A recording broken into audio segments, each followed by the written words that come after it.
राधे राधे। जय जय श्री कृष्णा। नमस्कार प्रिय भक्तजनों, आज के इस वीडियो में हम सभी जानेंगे जीवित पुत्रिका का व्रत कब रखा जाएगा, जीवित पुत्रिका व्रत में कैसे किया जाता है, व्रत के नियम क्या है, कौन सी महिलाएं जीवित पुत्रिका का व्रत कर सकती है, कौन सी नहीं कर सकती है। अगर आप इस वर्ष जीवित पुत्रिका का व्रत उठा रहे हैं तो आप किस तरह से उठा सकते हैं या नहीं उठा सकते। जिनकी सास हैं तो वो लोग व्रत कैसे कर सकते हैं, जिनकी सासू माँ नहीं है वह व्रत कैसे कर सकते हैं। साथ ही हम जीवित पुत्रिका व्रत यानी जितिया व्रत की पूजा विधि के विषय में भी जानेंगे। आपको जीवित पुत्रिका व्रत की संपूर्ण जानकारी इस वीडियो के माध्यम से मिलने वाली है। सबसे पहले आने वाले इस जितिया पुत्र की ढेर सारी शुभकामनाएं।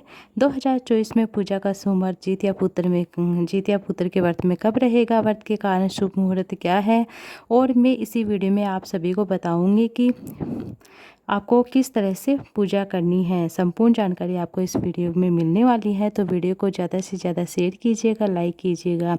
अगर वीडियो अच्छा लगे तो वीडियो को लाइक कीजिएगा। जीवित पुत्रिका का व्रत, इसको जितिया व्रत भी या जितिया पर्व भी कहा जाता है, खर जितिया व्रत के नाम से भी जानते हैं।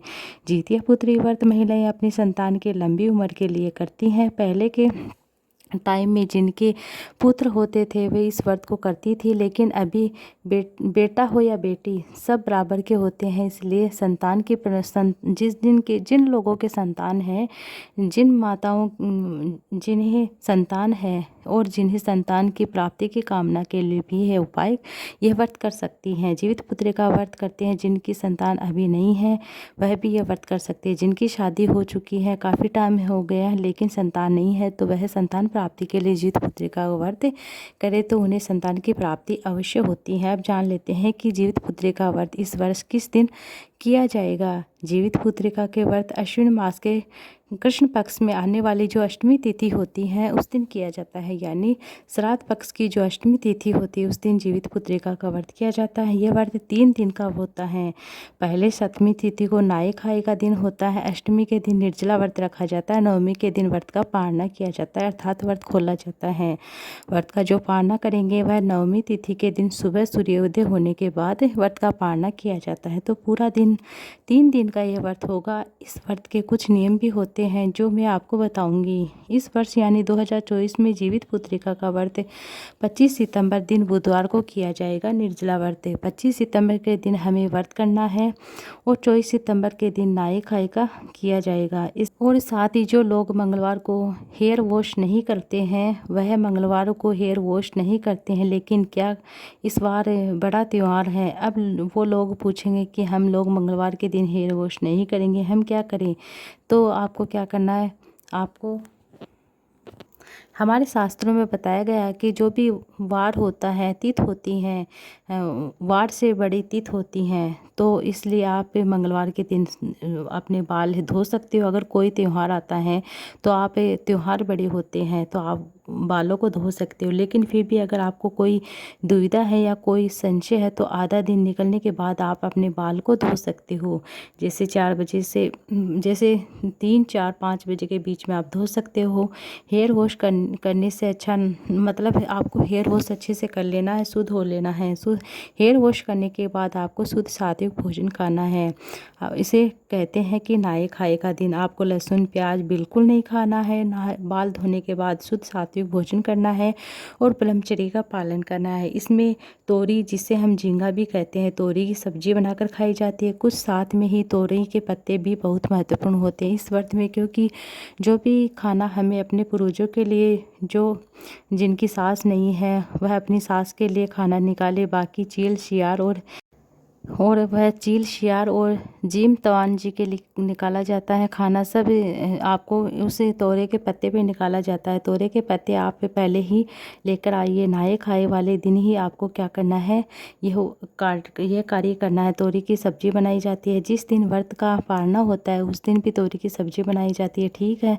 अब नाए खाए के दिन शुद्ध सात्विक भोजन करें और फिर उसके बाद व्रत किया जाता है। मतलब कुछ लोग पुआ बनाते हैं, कुछ लोग मीठी पूरी बनाते हैं, हर घर में कुछ अलग अलग पकवान बनते हैं। अपने रीति रिवाज के अनुसार आपके घर में जो भी परंपरा है उसके अनुसार आप कर सकते हैं। आपके घर का जो बनाया जाता है आप उसे देकर आप कर सकते हैं। लेकिन इस दिन प्याज लहसुन नहीं खाया जाता, शुद्ध सात्विक भोजन पकाकर खाया जाता है। 25 तारीख को जिस दिन व्रत शुरू होता है, सुबह सुबह सूर्योदय होने से पहले ही चील, सियार, जीवित वाहन और जिनकी सासू जी नहीं है वो अपनी सासू जी के लिए तोरी के पत्ते पर खाना निकाल सकती हैं।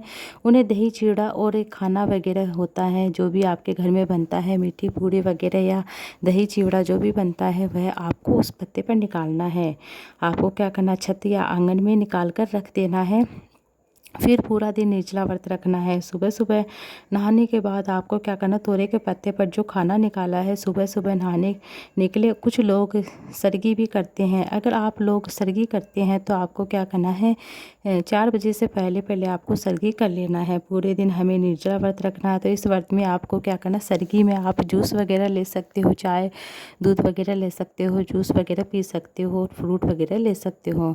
24 घंटे का निर्जला व्रत रखा जाता है। अगर आप बात कर लेते हैं कि पूजा का समय क्या रहेगा। जीवित पुत्रिका व्रत की पूजा का शुभ मुहूर्त यानी 2024 में 25 सितंबर बुधवार के दिन सुबह 10:30 से लेकर 12 बजे के बीच का होगा। जो समय होगा सबसे ज़्यादा शुभ माना जाता है। इसके अलावा आप दोपहर के समय किसी भी टाइम पूजा कर सकते हैं। वैसे ज़्यादातर यहाँ पूजा दोपहर के समय ही की जाती है। आप किसी भी समय पूजा कर सकते हैं, लेकिन अगर शुभ मुहूर्त में देखा जाता है तो 10:30 बजे से 12 बजे के बीच में आप पूजा कर सकते हैं। इस समय बीच में आप पूजा शुरू कर सकते हैं। फिर पूजा करते रहिएगा। पूजा कैसे करनी है इसका वीडियो मैं आपको इस चैनल पर डालूंगी, तो आप उसे भी ज़रूर से देखिएगा। कुछ लोग मिट्टी से चील, सियार और जीवित वाहन की मूर्तियां बनाकर पूजा करते हैं। जब पूजा करते हैं तो कुछ लोग कुस्सा घास से जीवित वाहन की मतलब बना लेते हैं, उसकी पूजा करते हैं। जो लोग जीवित पुत्रिका व्रत नहीं रखते हैं उन्हें भी मतलब नदी तालाब के किनारे रखते हैं। कुछ लोग घर में नहीं रखते हैं। कई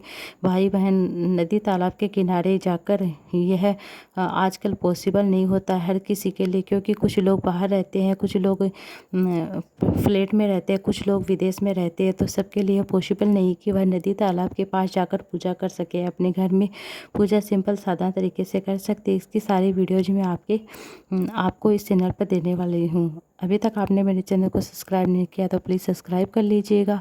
आपको क्या करना है, इस दिन कथा भी सुनी जाती है। चील सियार की जो कथा सुनी जाती है वह भी आपको इसी वीडियो में मिल जाएगी, तो इसी चैनल पर मिल जाएगी। तो आप उसे वीडियो को भी जरूर से सुनिएगा। उसमें क्या क्या हम करते हैं, बच्चों के लिए खिलौने किस तरह के लेते हैं, क्योंकि बच्चों का भी त्यौहार होता है। खिलौने की पूजा की जाती है, किस तरह से मतलब पूरा दिन पूजा करनी चाहिए। पूजा के बाद आपकी चाय पानी पीना है नहीं पीना है इसकी जानकारी आपको। जो निर्जला व्रत किया जाता है कुछ भी नहीं खाया जाता है। जीवित पुत्रिका व्रत जो महिलाएं करती हैं इस दिन थोड़ा काम कम करें, मतलब ज़्यादा काम ना करें। मौन रहकर आप काम कर सकते हैं, मौन रहकर मंत्रों का जप कर सकते हैं। कोई भी दूसरे सदस्यों को आपको आज के दिन नहीं ऐसे ज़्यादा बोलना है, आपको ज़्यादा कहीं नहीं जाना। अपने घर में रहिए, साधारण तरीके से आप पूजा करिए।